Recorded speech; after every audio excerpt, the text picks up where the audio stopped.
we're going to call this regular board meeting of Tuesday, October 25th, 2022 to order. Treasurer, would you please call the roll? Mrs. Gerken. Here. Mr. Parker. Here. Mrs. Varway. Here. Mr. Vasquez. Here. Thank you. I believe the Reynolds Elementary School students will provide or lead us with the Pledge of Allegiance. Allegiance to the flag of the United States of America and to the republic for which it stands, one nation, under God, indivisible, with liberty and justice for all.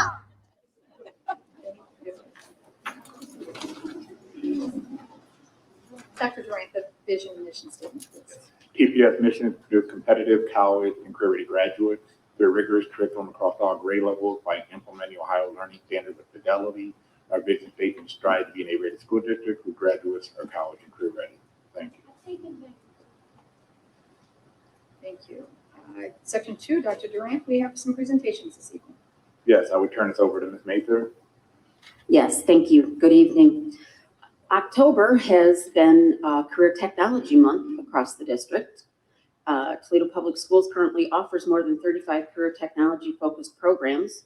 Some are available at one of the district's comprehensive high schools, while the interest and demand of others has warranted them becoming their own school.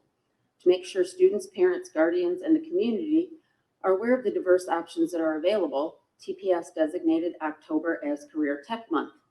This month-long celebration promised hands-on projects and presentations for students in grades 5th through 10th.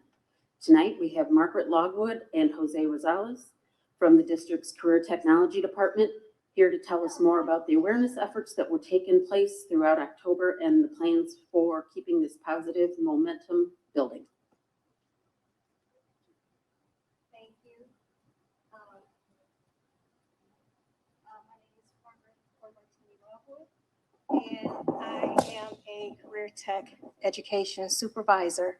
I supervise over middle grades as well as family consumer sciences and the job training program for option 4 special ed students. We have been working, I and Jose Rosales have been working on Career Awareness Month. And in this month, we have been able to introduce students 7th grade to the career tech education curriculum. 7th grade curriculum starts with the soft skills, career readiness skills that they need to know. And they do a lesson every week that is geared towards that. This month, for Career Awareness Month, we have geared the lessons towards the students becoming aware through the Naviance platform. And with the Naviance platform, students are able to log in, explore what careers are best suited towards them based on their interest, the things that they like. And they are also given an opportunity to discover career pathways, other areas they can go into based on those career interests and those likes. 7th grade has those soft skills that they're learning. 8th grade starts learning career clusters. So this is a buildup for them. This week is parent-teacher conferences, and the parents will be presented by the teachers and counselors with student readiness reports and survey reports of all of their students' academic curriculum learning that they have done through Naviance. We will use that data to determine where our 8th graders are placed in the Career Connect Expo. Jose has our new brochures that we have to let our schools know what there is to offer in all of our 35+ programs and at our magnets and academies.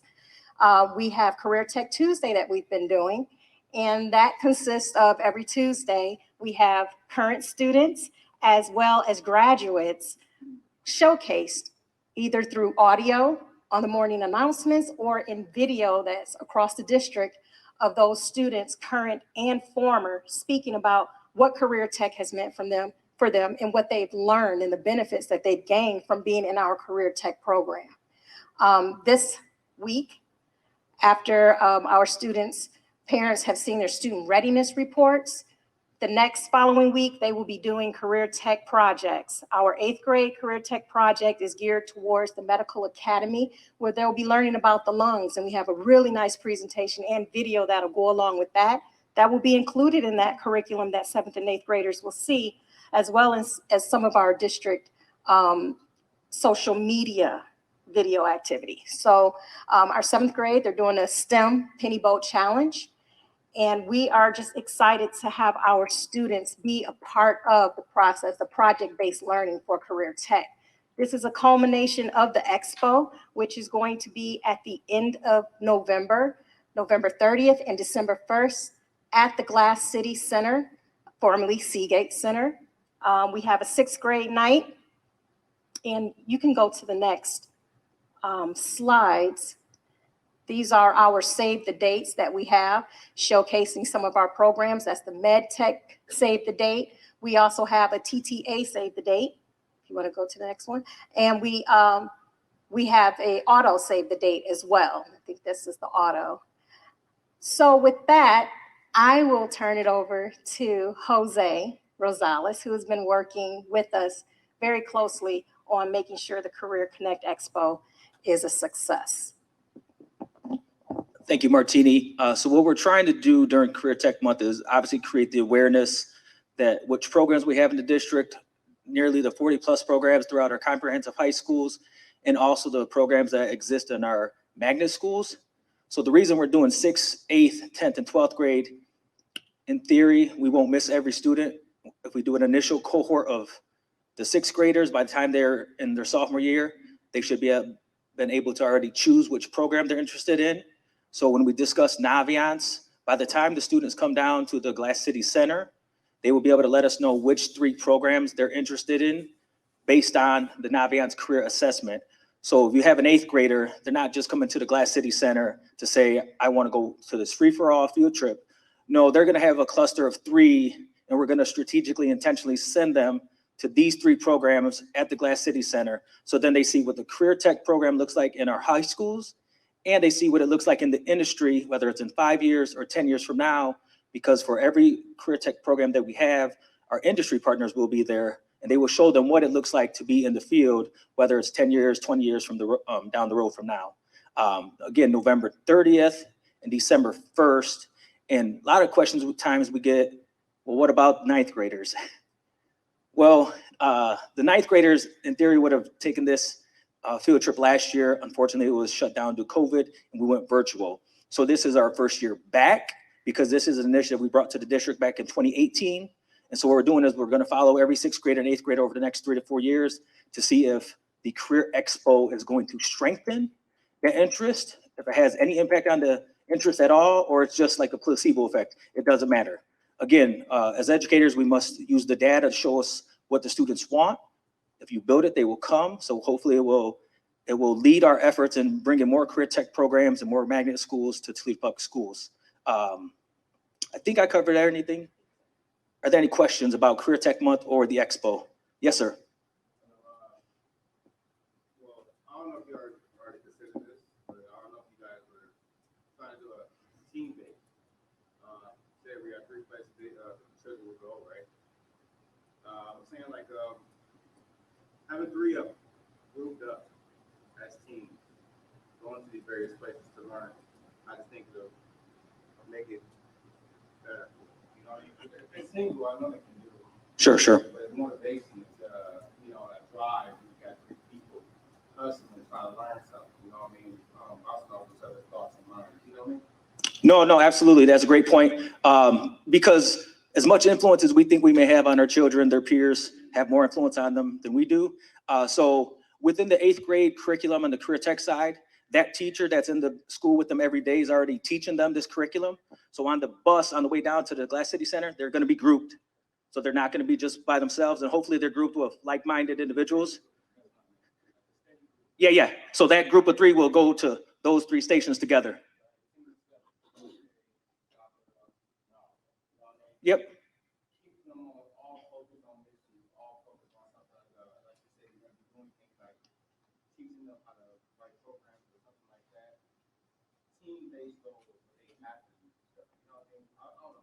No. So over the first couple of years of the Career Expo, we used the feedback and the surveys and the data from that, and we've heard very similar feedback. So you're right on with that suggestion. Thank you very much. Any other questions? The expo is 9:30 a.m. for students to 1:30 p.m. on Wednesday, November 30th, and Thursday, December 1st. We have our sixth grade night at from 5:30 to 7:30, and that will also include CTPD. Some of our stakeholders and partners will be there. And it is a chance for sixth grade parents to come in and see what our programs are about and what we have to offer before their child moves on to seventh grade, and the possibility of them going to academies or magnets from that point. Sure. Are homeschoolers allowed to attend these? Sure. Our virtual academy will be attending as well. We're working that out just to make sure that every eighth grade student is allowed to be there, able to be there. And for our parent night, sixth grade night, there are buses that will be located at every feeder for parents who do not want to brave the parking situation of downtown. They can just go to those one of those schools, and there's every 30 minutes a bus will come and transport them to the expo and drop the others off who are done visiting with the expo. Any other questions? All right, thank you so much. Thank you.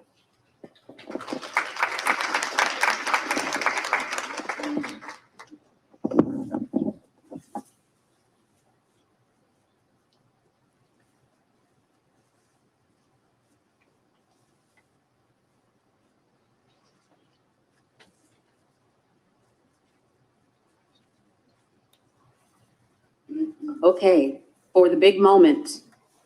Cue the pomp and circumstance. Tonight, we are celebrating 2 fall graduates. Both have demonstrated their commitment and dedication to their future by fulfilling their educational goals. Both have lofty futures ahead, and now they are planning what comes next after high school. Coming up first, from Bowser High School, we have Kaisha Wilson. Kaisha, my fault. When asked what her future plans include, after graduation will be a variety of things, but first I will be going to Owens so I can complete my core classes needed for my future in criminal justice. Then I will go to Youngstown University to study criminal justice and criminal psychology. Eventually, I will go to one of the best law schools, but for now, I'll follow my dreams and just enjoy life's blessings. Oh, I will have thousands of my own law firms across the globe.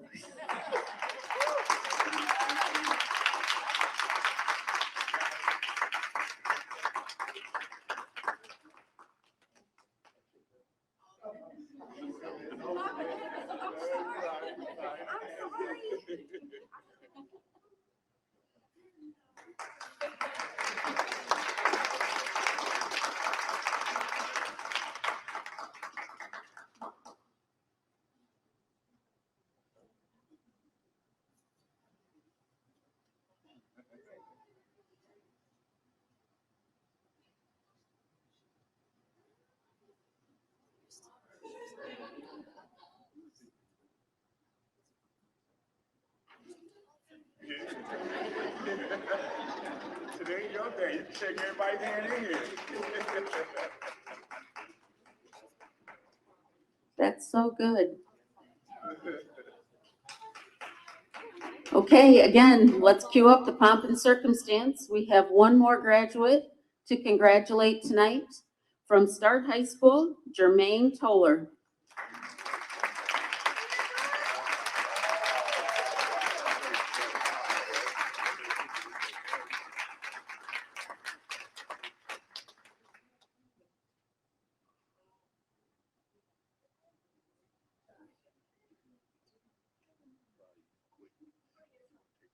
We want to get some pictures too, so don't go anywhere, our graduates.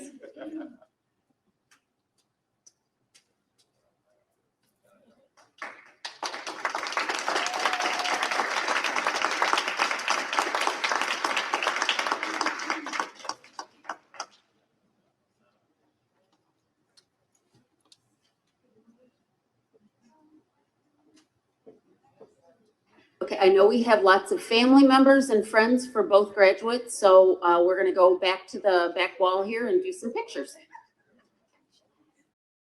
and move on to our final presentation, I believe, right? That's correct. And tonight, our last presentation is for retiree. And I know we have a few retirees here with us tonight. If we do have a retiree, please come forward, start down at that end of the horseshoe and come around and let everyone say congratulations.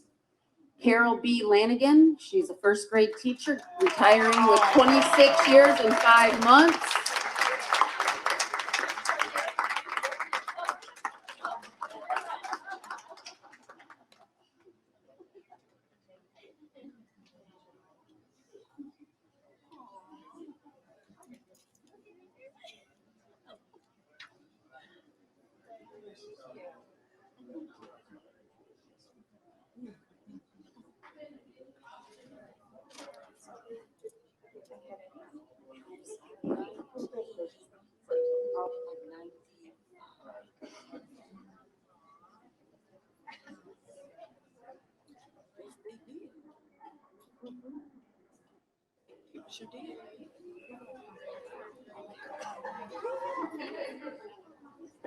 Karen McNaughton, fourth grade teacher, retiring with 28 years and 5 months of service.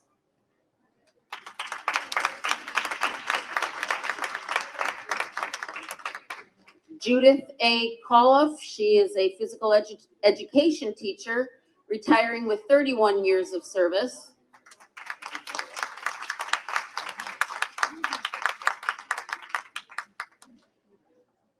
Betsy Wismer, who I went to grade school with. We both went to Harvard Elementary. Yes, we did.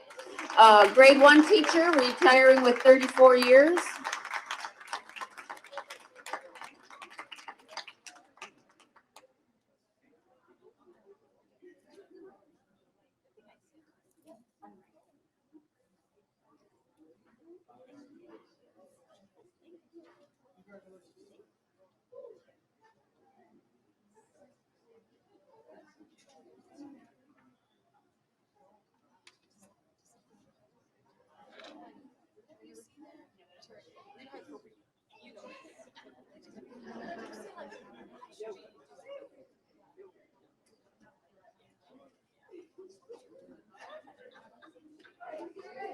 Diane Metler, Executive Director of Operations in the Business Division, 36 years of years of service.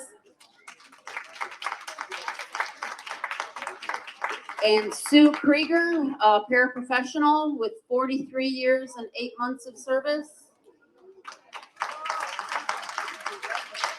That's a total of 168 years and 8 months of service to Toledo Public Schools.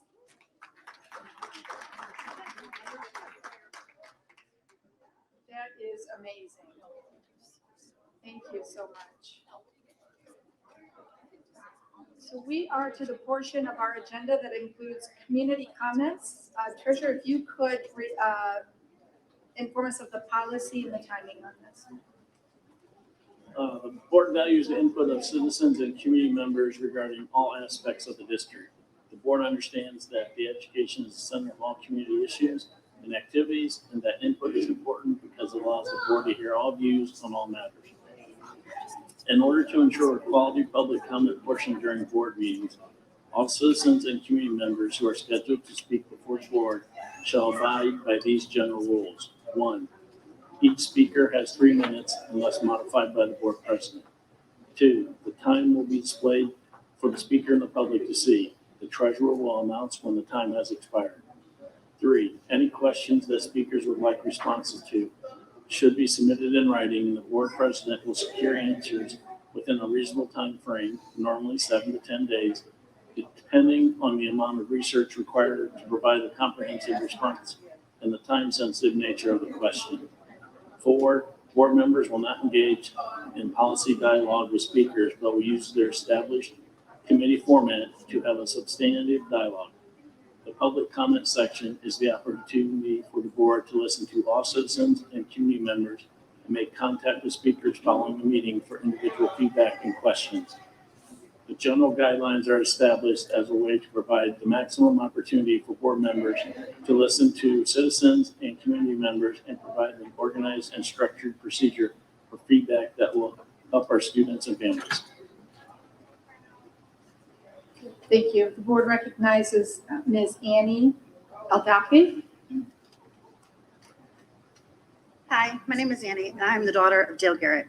If you aren't familiar with his name yet, he was the man who was left deceased in his truck unnoticed in the drop-off line for 7 hours at Longfellow Elementary on September 19th. I'd firstly like to ask why the board issued a statement to the public through WTOL that was full of lies. You stated that his vehicle was in a spot not covered by security cameras, but there are 4 cameras in the back of that school. Why weren't any of those cameras checked? Per the TPS website, it states that all schools have comprehensive camera systems that can be accessed by the principal and the assistant principal. You also stated that there was no SRO or security guard, but who is Mark Caldwell? He is listed under the Longfellow administration as Campus Protection Officer. So using the term SRO was really just a semantical circle of words with the public. What was he doing for 7 hours? What if that truck on your school grounds in that loop was not my deceased father, but instead something far more nefarious? I spoke with Ms. Johnson, who is the principal at Longfellow, who tells me that this easily happened because the physical education teacher didn't use the fields in the back that day, but the executive director, Jennifer Suarez, tells me that it was because he was 5 minutes late to drop off that day. School starts at 9 a.m. Security cameras that you state you don't have, the police watched, and in the report, which I have in my possession, they have my father exiting the building at 8:53 a.m., so he was in fact not late.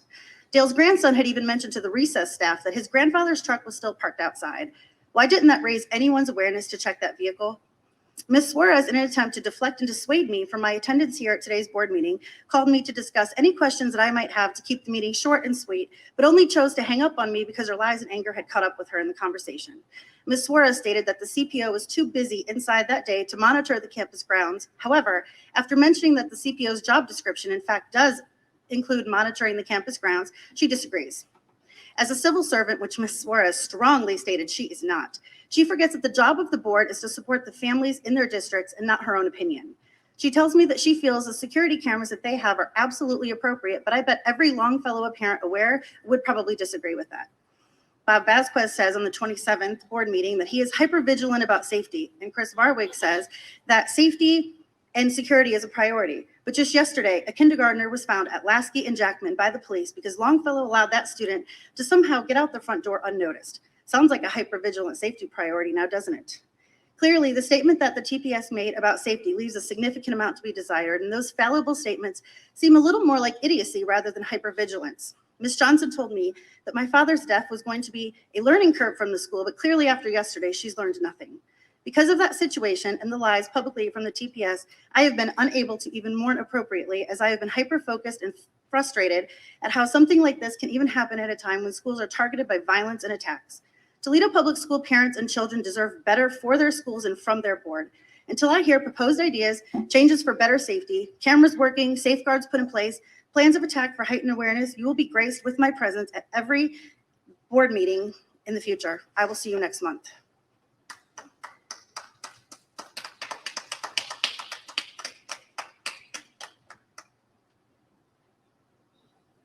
Thank you. You're welcome. The board recognizes Mr. James Turinsky.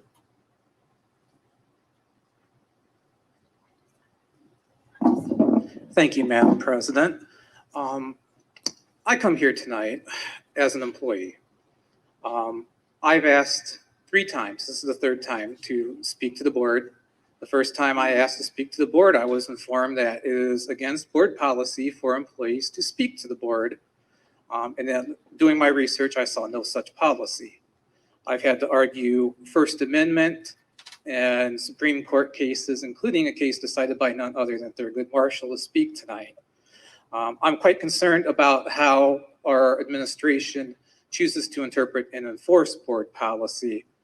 And I believe it needs to be reviewed. There needs to be some dialogue with the staff members. There needs to be a review as to why employees have been told, both myself and other employees I have talked to, that board policy says we cannot speak to the board. Board policy says should is not legally enforceable, it's a suggestion. Board policy says we should go through Dr. Durant as superintendent, but I have concerns about what happens if there's a problem at that level. How do we address something to get it up?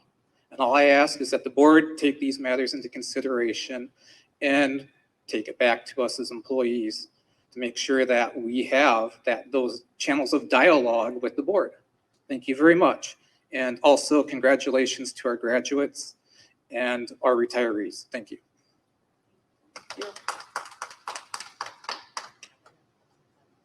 We are to the part of our section 4 of our agenda, which includes organizational input. We do have a student representative, Mr. Rumdale. Please introduce yourself and let us know what you'd like to share today.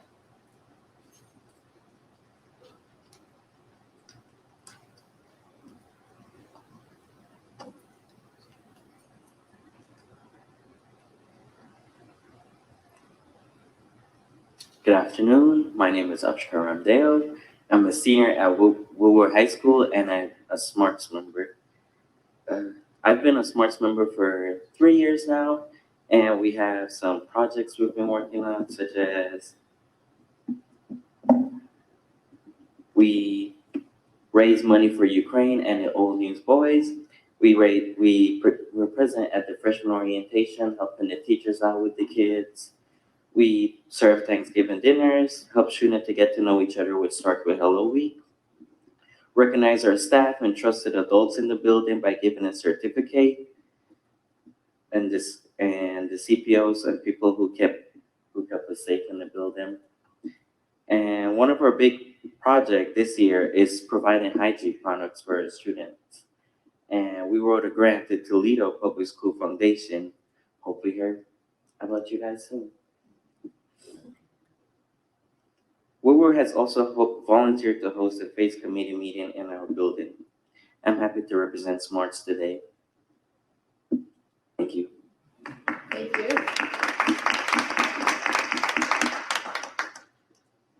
We have Mr. Emilio Ramirez from TAAP. Thank you.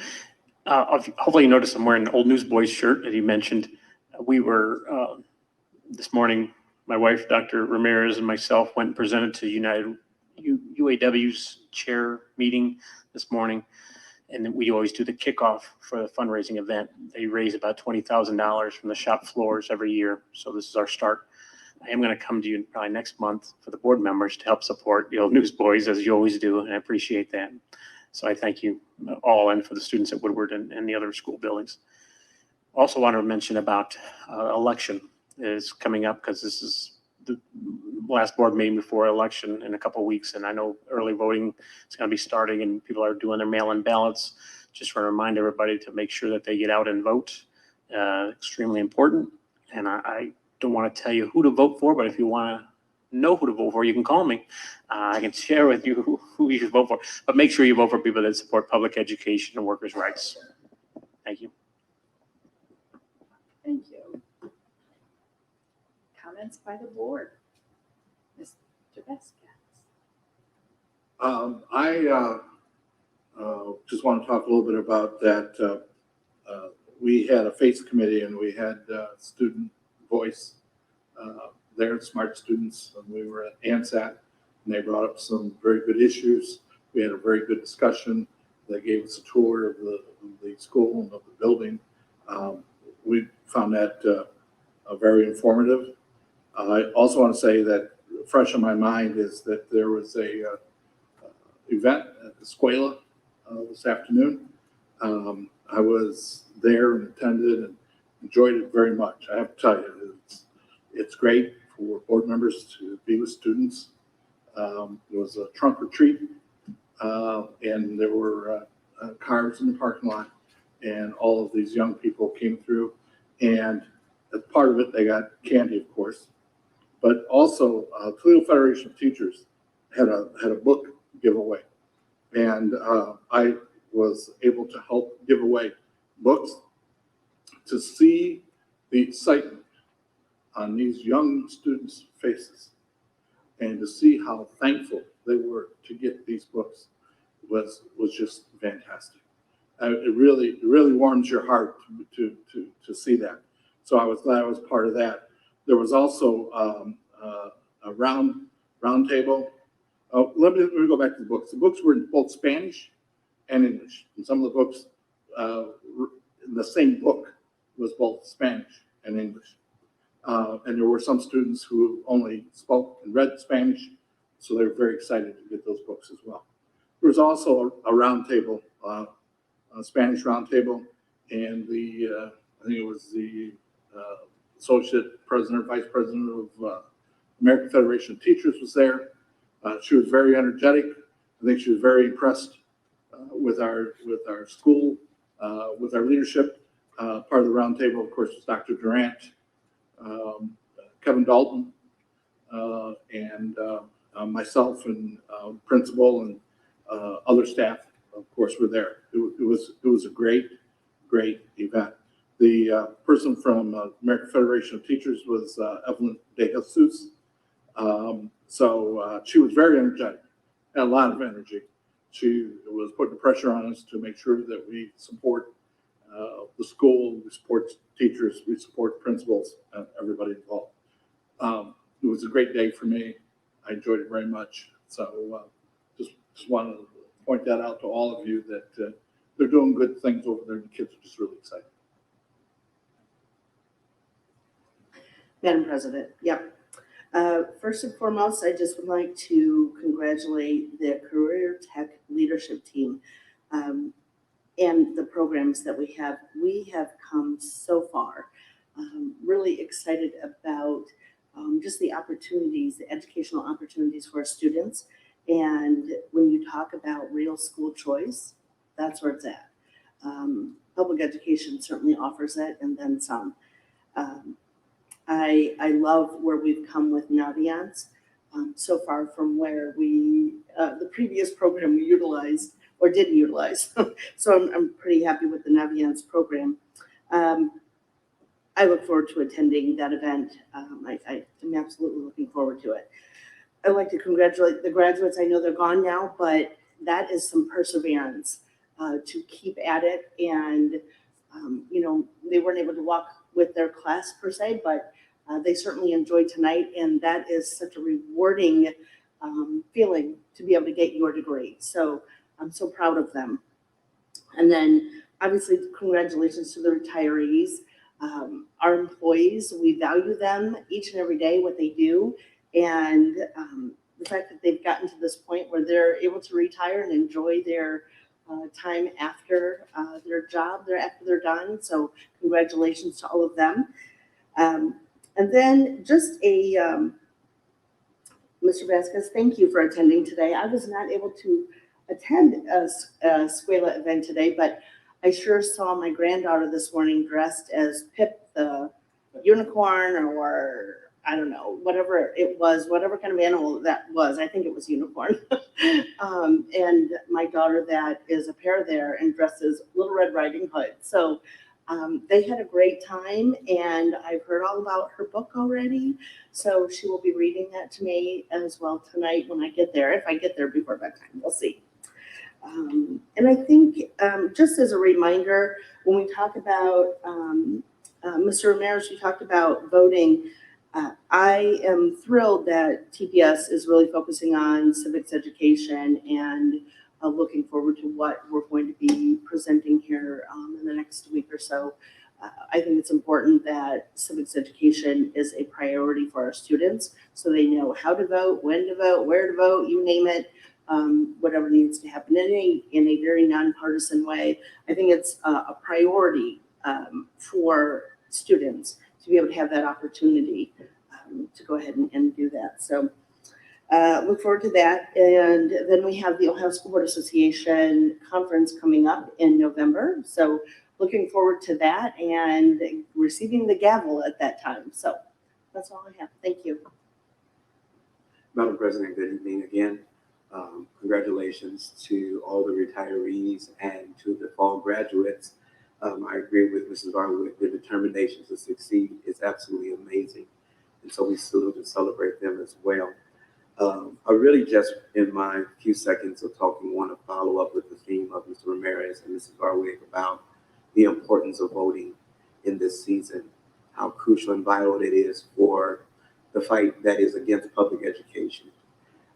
Not only am I a product of public education, but I'm a parent of product of public education as well. And if we are not careful, if we're not researching and paying attention to the different things that are coming against us, it could really turn a different way. And so I'm asking and encouraging us all to make our vote count, to let our voice be that vote to make a difference and really stand up for public education. Thank you so much. Thank you. I really wish we could have had a few more words while the graduates were in the room. I always see this as our why, and as the chair of the curriculum committee, meeting those administrators on that committee know that whenever they bring us the list each month, there's a trickle, right? Every month there's a trickle of graduates, and you'll see them in our board agendas that we have to approve those, that those students have indeed met all the criteria and they get their diplomas. And each time I say, now let's make sure we invite them to come to the board meeting. And it's not very often that it works out that we, that it lines up with schedules and we're able to get them in. But to have 2 graduates in it's really exciting, and turned our board meeting into a bit of a party. I love it. And also I would say to them, the business of the perseverance. I was supposed to graduate and didn't quite make it, and had to go, back then it was night school. We didn't have any of this online stuff. So I had to go to night school and finish up that one little half a credit in order to actually get the diploma in the mail. So I really appreciate the opportunities. And it brings me also to it is Career Tech Awareness Month. And I also like to reflect on how far we've come with career tech programming. I was a career tech kid. They called it voc ed back then, vocational education. And we really did have to choose between rigor and job preparedness. We had to choose between preparing for college and job preparedness. And now we have this really robust career tech program that does all of the above, including earning college credits along the way. You don't have to worry about if you could get that extra science class in while you're also studying to be, a nurse's aide or phlebotomist. You get to do both. So I'm really proud of where we've come. And, this is school choice, my favorite new tagline. Everything that we have to offer in this book alone just is so expansive that we should always hashtag school choice when we're talking about the wonderful programs we have here through the public schools. Thank you, and I think that brings us to the consent agenda, right? Oh, go ahead. Yes. You know what? I'm sorry. I meant to leave this. I did not mean to leave this out. I want to thank our student representative tonight for coming here. I'm so proud of you. Like, number one, you're Woodward, right? So my husband's a Woodward grad. I know. Go Polar Bears. So I'm just so thankful that you're here and talking about the great things that you're doing via the SMARTS program. So thank you. We all appreciate it and are so welcoming that you're here and thankful. Thank you. That's right. Any other board comments? I will move us to our consent agenda.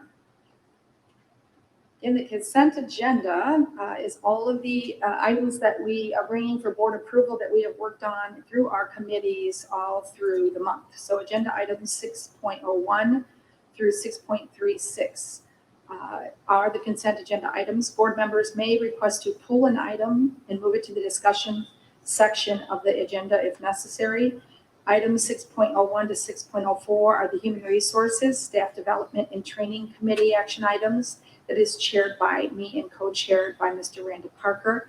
Items 6.05 to 6.15 are the Finance and Business Operations Committee action items. That is chaired by Bob Vasquez and co-chaired by Chris Barwick. Item 6.16 is the Technology Improvement and Processing Committee. There are no action items. That is a committee that's chaired and co-chaired by me and Mr. Vasquez. Items 6.17 and 6.19 are Board Curriculum Instruction and Academic Excellence Committee items, chaired by me and co-chaired by Mrs. Barwick. Items 6.20 to 6.30 are Policy Committee items that Committee is chaired by Sheena Barnes and co-chaired by Bob Vasquez. Item 6.31 is the Art, Athletics, and Student Activities Committee, chaired by Mrs. Barwig and co-chaired by Mr. Parker. There are no action items. Item 6.32 and 6.33 are the Family and Community Engagement Committee that is chaired by Mr. Vasquez and co-chaired by Ms. Barnes. Items 6.34 and up to 6.36 are approval of board meeting minutes. I would like to request a motion to approve the consent agenda. So moved. Second. It's been moved and seconded.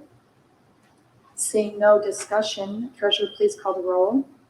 Mrs. Gerken, Yes. Mr. Parker, Yes. Mrs. Barwig, Yes. Mr. Vasquez. Yes. Thank you. So section 7 is the reports and minutes from all of the committee meetings. That's where you can see the agendas and the minutes of each committee meeting that led to our action items this month.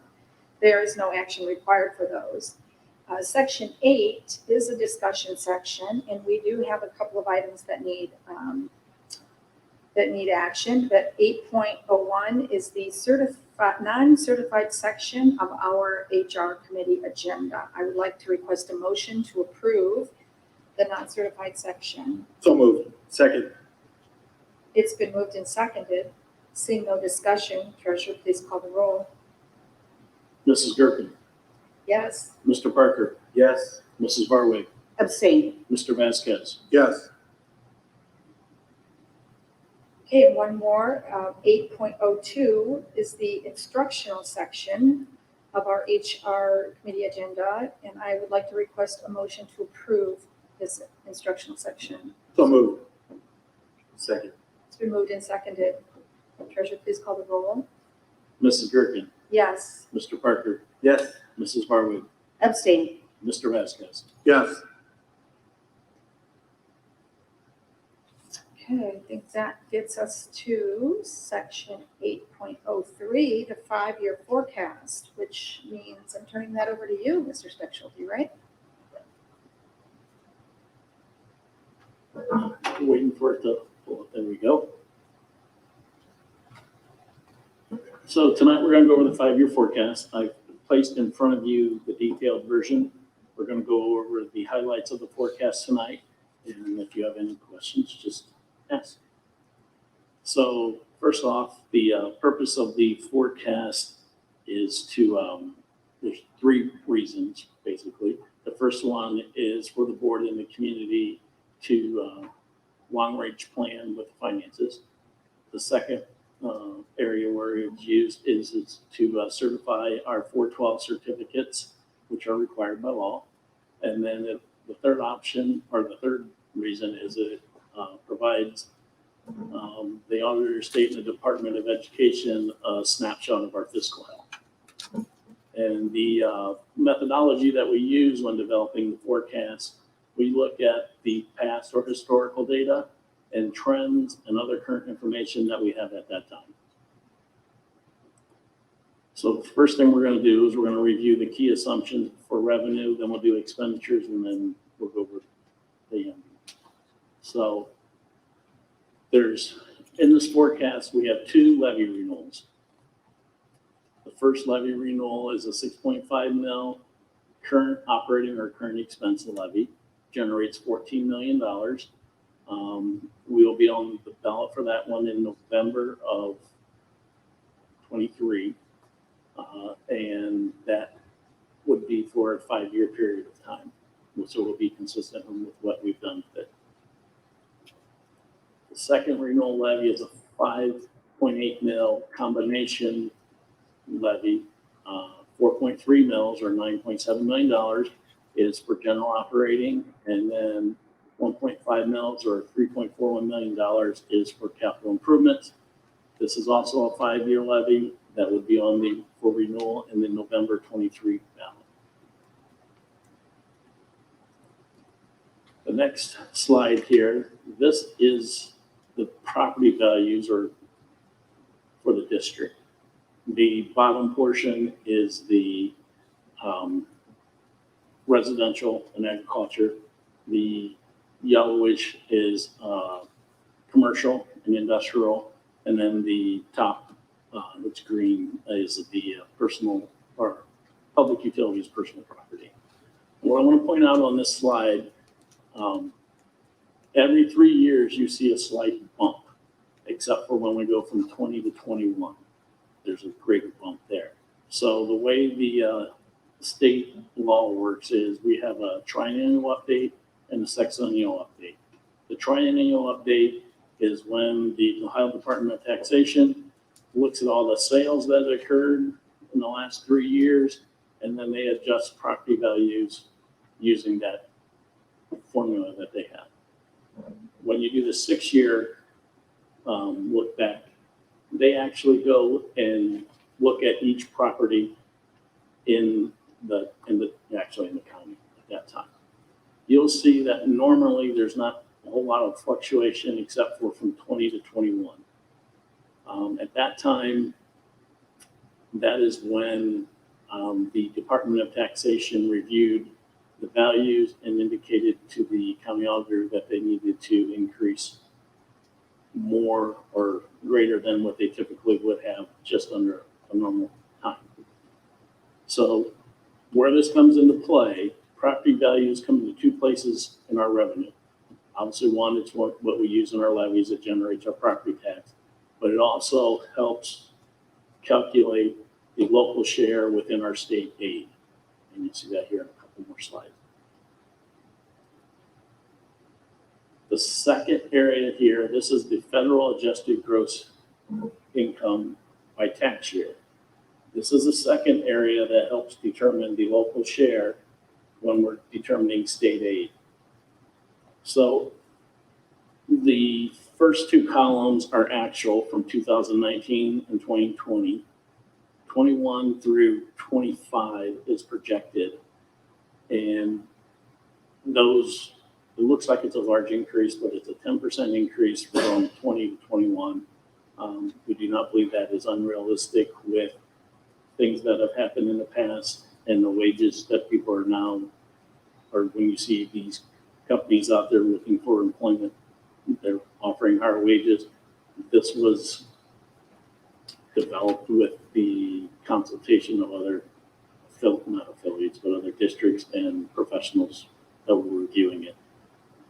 So that does then, the chart on the left, on the right, shows the yellow is what the state share is, and the blue on the top is the local share. So base cost this year for fiscal year 23 is $7,344. The split that we have right now is 28% comes from local, and then the 72% is funded by the state. We are not showing this changing as we go through, but this does show that we're heavily dependent on what the new biennial budget will be here in June timeframe.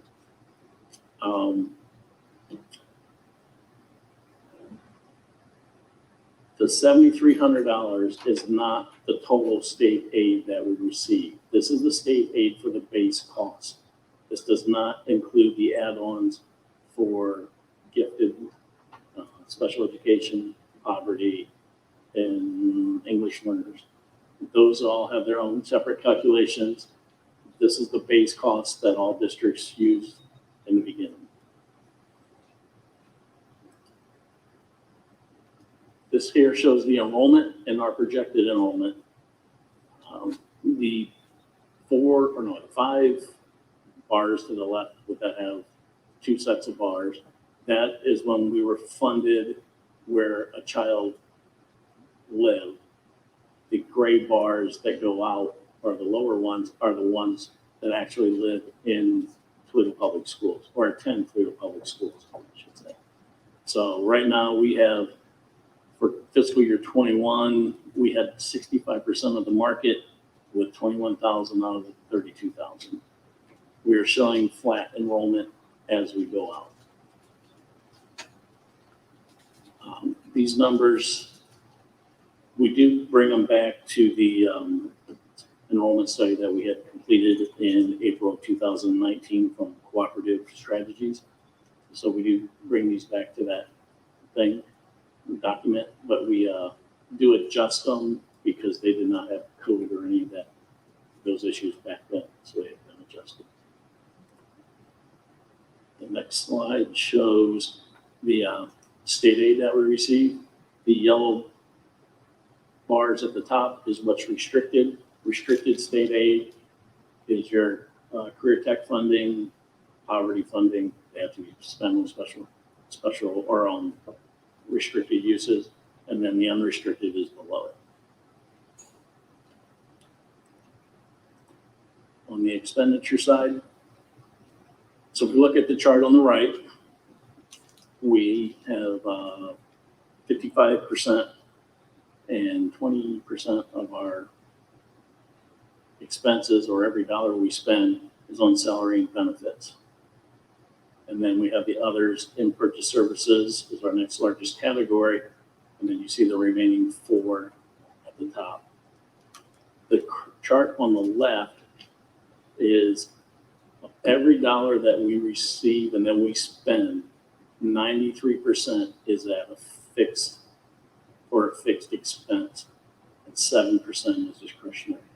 So what I mean by that, a fixed is salary and benefits, federal and state mandates, items that may be required in a union contract, utilities, transportation, property and liability insurance, things in that nature, things that we must expend money on to operate as a district. The 7% is if there's a project that we would like to do or other items that are not a fixed cost. Also included in this forecast are the following initiatives.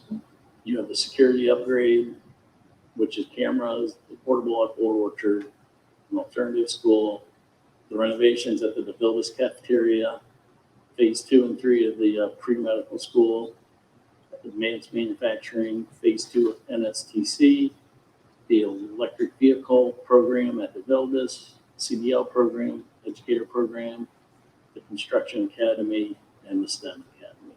So the figures you see there are when we are estimating we're going to spend dollars on those projects. And then the FTE is the smaller column there. But all these are included in the 5-year forecast.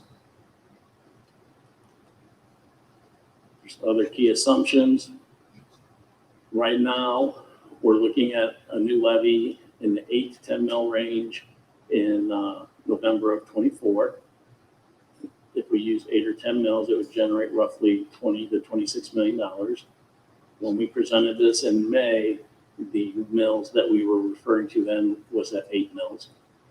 And it also has cost reductions of 1.5% and 3%.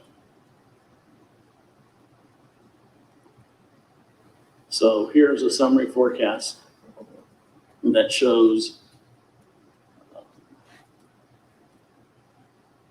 that with a 10 mil levy in the year 2027, we would have a $12 million ending cash balance. If we would go to the 8 mil levy, it shows us that basically breaking even at 7. It shows negative 700, but that would not occur at that. So we would be breaking even at year 2027. So from there, we did what if scenarios. We've actually done roughly about 15 what if scenarios, but we're only going to go over a couple more. So what if the state phased in state aid as they currently are phasing it in under the current biennium budget? If we used a 10 mil levy, we would have almost $38 million out in 2027. If you use an 8 mil, we we would have 24, almost $25 million. And then the base forecast is if we would do nothing, we would be $42 million in the hole at the end of 2026. So, I mean, really the highlight is what will the state aid do? If they phase it in as they typically have, which is 16% each year, that helps us out tremendously. We use a more conservative number, around 4 or 5%, based on historical trends. And that's how we came up with our forecast that we'll be submitting to the state. So I will open it up to questions at this time.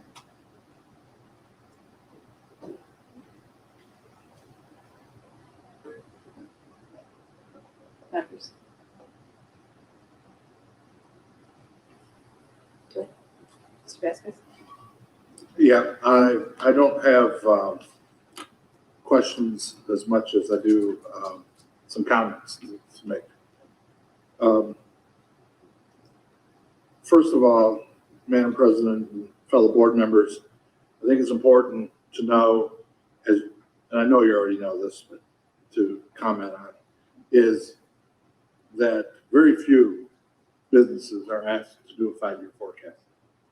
We're living in a very fast-moving, volatile environment. It's a requirement. We have to do that, but it is very difficult to make a forecast of what's going to happen in the next 5 years. The other thing is you have to look at the assumptions, because the assumptions really tell what the story is. If one of those assumptions doesn't happen, then it changes the whole scenario. And I think that the treasurer has, to the best of his ability, tried to account for some of those assumptions not happening.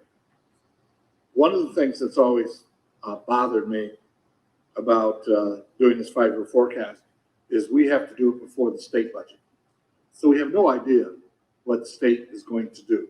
I think the treasurer's trying to look at what they did historically. He tries to pick up what the conversation is about what might happen in the future.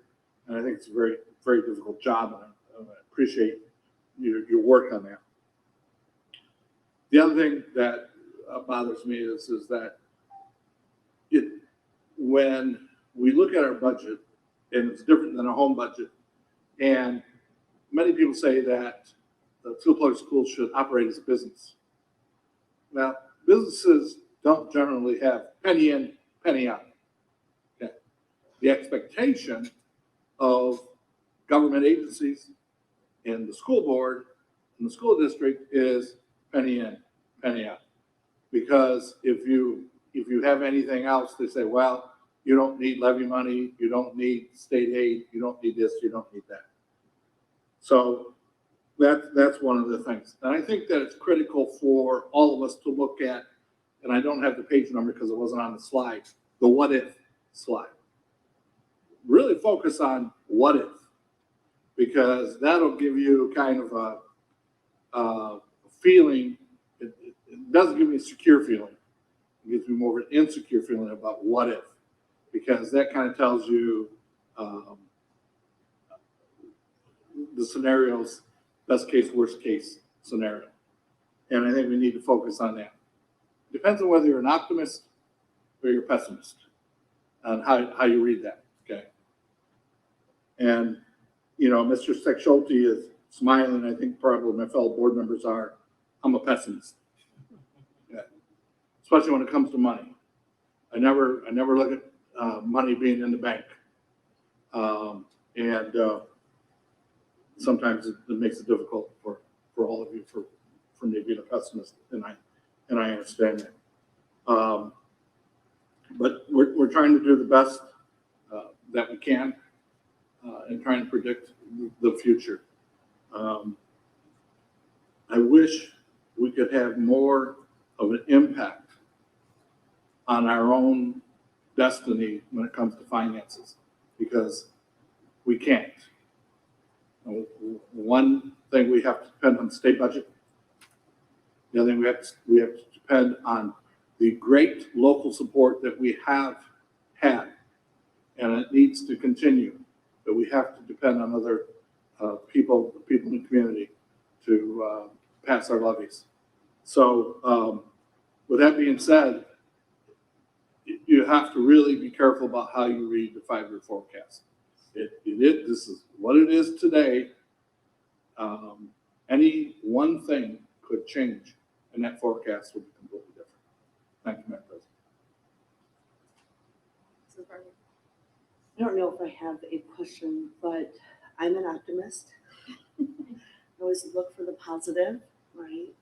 I will ask Mr. Sexualty though, do you know of any other business, organization, government entity that has to provide a 5-year forecast?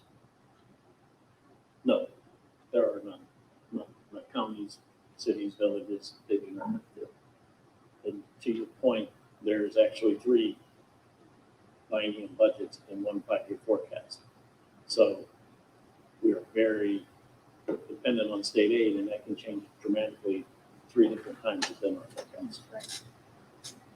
So not only do we have to provide great services for our students and our community and be accountable for taxpayer dollars, but we have to have a crystal ball that we are supposed to present to the public for the next 5 years, and no one else has to do that.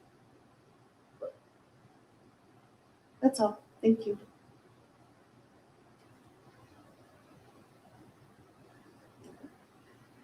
Well, I'm just gonna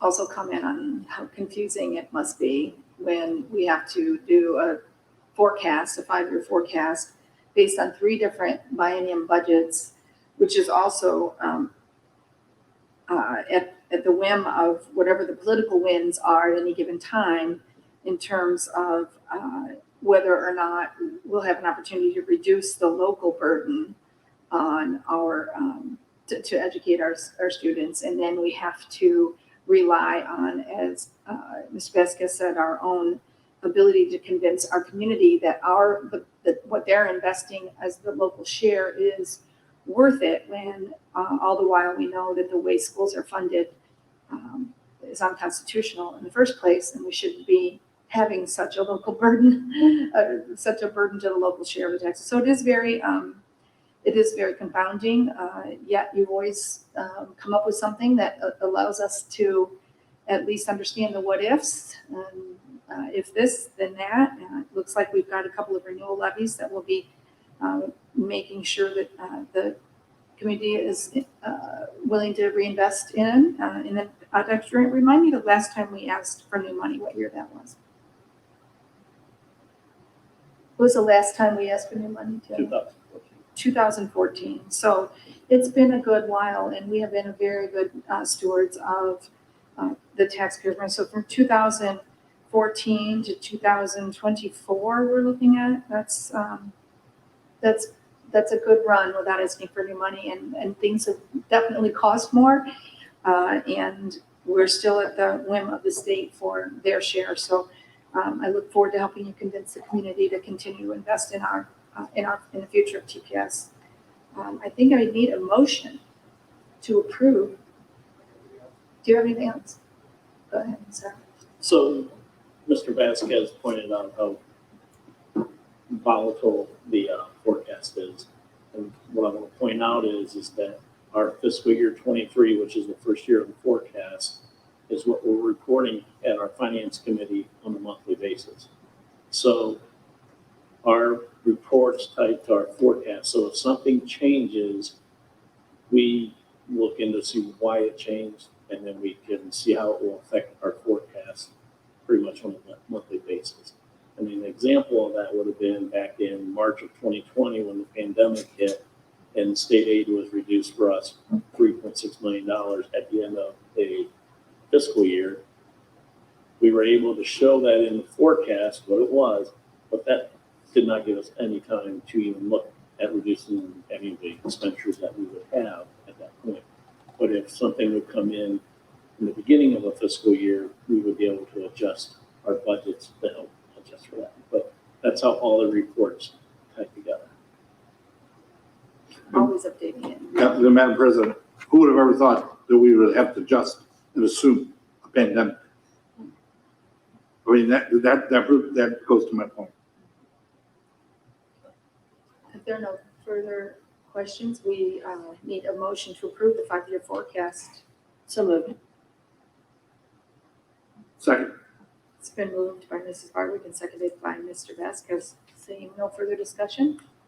Mrs. Gerken, Yes. Mr. Parker, Yes. Mrs. Barwick, Yes. Mr. Vasquez. Yes. Section 9, walk-ins. Are there any walk-ins this evening? I am ready for Section 10, early childhood education action items. That committee is chaired by Ms. Barnes, who is not present tonight, and co-chaired by Mr. Parker. Mr. Parker? This time I'll turn it over to Dr. Allen. Thank you. 10.01 is our request for a disability waiver for our delegate Great Lakes Community Action Partnership required by the Office of Head Start.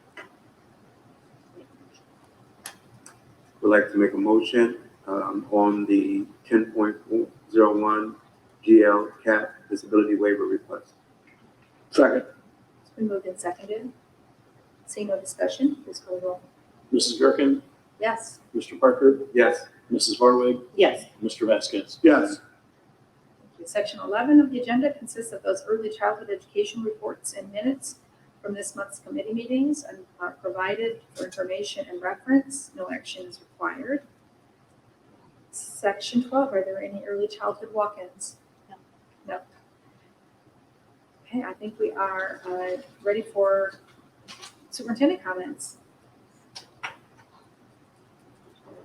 Again, appreciation to our Career Tech team coming out. Career Tech Month has been going very well. Naviant and Ms. Barlow, you remember you brought that to the district many years ago just to see how it has evolved. So in my walkthroughs of the building, principals, we're engaging with students. Students are actually telling what their career pathways are. So which tells in essence that they're doing a great job, and every building had to summarize the interest within their building according to category, and that goes to the career tech programs as well as the schools within themselves. So very great to have that. Again, a great showing today. We brought up your granddaughter at Square Smart Academy. It's a long day affair, and so great thing to be proud about. And Toledo Technology Academy of Engineering had their open house, a great turnout to that, as well as ANSAC, Aerospace Natural Science Academy, will have their open house this Saturday at 12. So if you have a good chance, feel free to stop out. Thank you, and TPS proud. Mr. Treasurer. I have something tonight. All right. Yes. Okay. You should have received your OSBA information in the mail. They are doing a little different this year with everything. We can print name badges out before we get there instead of us typically receiving them and sending them out. Their program booklet is all online and so forth. So if you need help with that, just let us know and let us know if you didn't receive it. Okay. I think I got mine. Need board comments. No, I'm all commented on. Here, I'll come into that one. Okay, this is where everybody.